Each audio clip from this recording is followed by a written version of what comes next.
come in. Hi, how are you doing today? I'm good. How are you? Good. So my name's Tatiana Ramirez. I'm an occupational therapy student at the University of St. Augustine. Can I go ahead and have your name and birthday? Peyton Hamilton through 2000. Nice to meet you, Peyton. Do you know what you're doing here today? Not really. I know what PTs do. Not Okay. quite sure what an OT does though. Okay, can I go ahead? I know you had a recent injury. Do you mind talking and explaining a little bit about it? Yeah, so I recently injured my knee. I haven't been able to do everyday life experiences due to lack of motivation, and it hurts. So Of course. So I know you mentioned that you know what PT is. I'm going to go ahead and talk to you a little bit what OT is, just so you can kind of understand what our purpose of today's session is, okay? So as occupational therapists, we kind of look at the individual's lifespan. Like we look through the lifespan of a little child all the way to an older individual, and we kind of look at the occupations that are important to them. And a lot of times, due to your injuries, we tend to not be able to be fully independent in those activities and occupations that used to be important to us. So our goal is to help out, create, and allow that independence to come back, okay? So today's purpose of the session is just kind of to get to know each other, learn what OT is, and kind of what we're going to be collaborating together. And I'm going to go ahead and ask you some questions if you're okay with that. Yeah. If you have any questions, feel free to pause and we can go ahead and continue, okay? So I know you had mentioned some soccer information. Can you go ahead and describe what a typical day before your knee injury kind of looks like?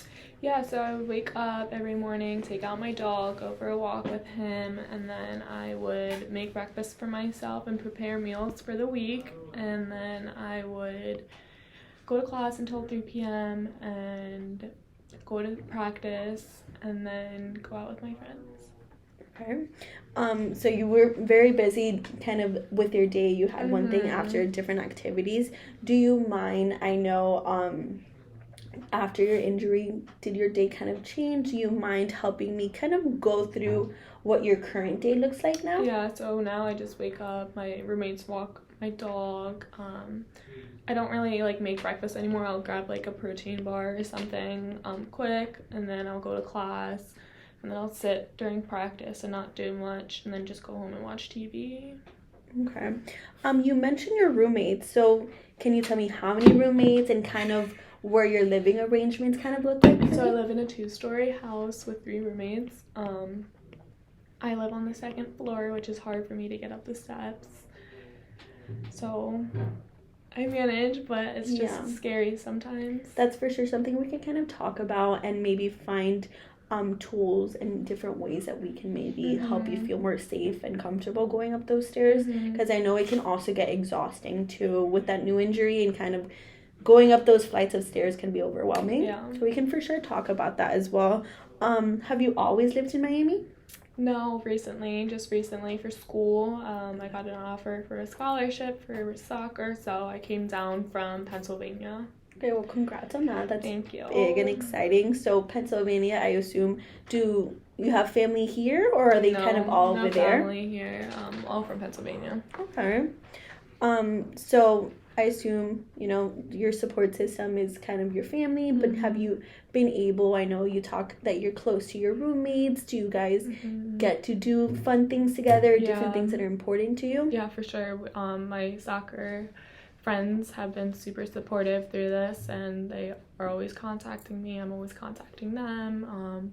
But I'm just not as social as I used to be in this social environment. Yeah. Is that something that's very important to you and you wish? Yeah, and I also do a youth group for church that I used to go to, but I don't anymore.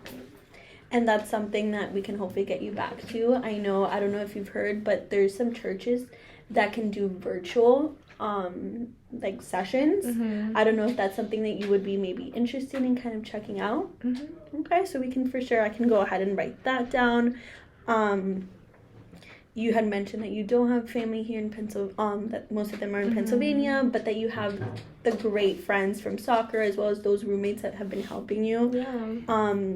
You had mentioned a dog.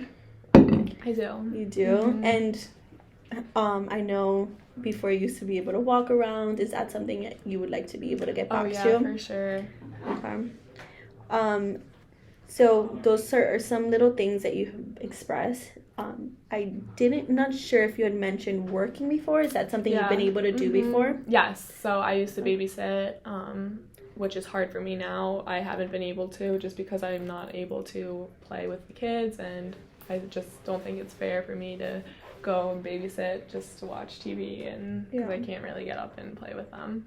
That's completely understandable, and that's something that we can also go ahead and kind of check out maybe different ways that you can feel safe, that you can move around and be able to go and collaborate with those kids. I know you had mentioned like kind of fear of sometimes going up those stairs and kind of getting out of your routine in your home. Have you ever been introduced different devices that you can possibly use? No, I haven't really been like taught anything. So with the knee injury, I know we can like give you different devices that can kind of potentially help you feel more support. So just like going up the steps, not like going to school. I don't want to really. Yeah, that's understandable. I know, like, for example, crutches. Would you be okay with maybe learning crutches? Just not like those walkers or anything. Okay, for sure. I completely understand that. Crutches, I know usually individuals like you're a younger individual that likes to go fast and be able to walk around, and I know those college campuses can for sure get very busy with individuals, so we can go ahead and teach you, maybe even like kind of measure to make sure like the crutches have like different sizes and stuff, so we can find something that makes you more comfortable. At the end of the day, I want to make sure that you feel safe and we kind of can get back into those activities and occupations that are important. So I just, you gave me a lot of different information and what's important to you. Is there anything else that you would really want to benefit from getting from these therapy sessions? Just getting back to my everyday life. Okay. Yeah. You can for sure work on that. Thank you for giving me this time and answering all these questions. Do you have any specific questions that you would like to ask? About how long do you think until I'm back on the field playing soccer? So for sure, I don't want to give you a specific time frame, but I know you're showing that you really have so much interest in getting back to that normal routine. I'm going to go ahead and everything that we kind of talked about, I'm going to try to create like a plan that we can kind of then collaborate and see if that's something that you would be interested in and if you agree with it. And then hopefully we can immediately start with that therapy and just kind of give you those resources and techniques to make you feel comfortable in your daily activities and getting back to the church, hopefully, and interacting with your friends and roommates and getting your dog out. Okay? Yeah. Good. So it was nice meeting you, and I'll make sure to go ahead and contact you so we can start our sessions. And when is that going to be? So today I can go ahead and look at this. So let's say about 2 to 3 days so I can create the plan, and then you'll for sure get a call back from me with like an update. Okay? Perfect. Thank you. Thank you.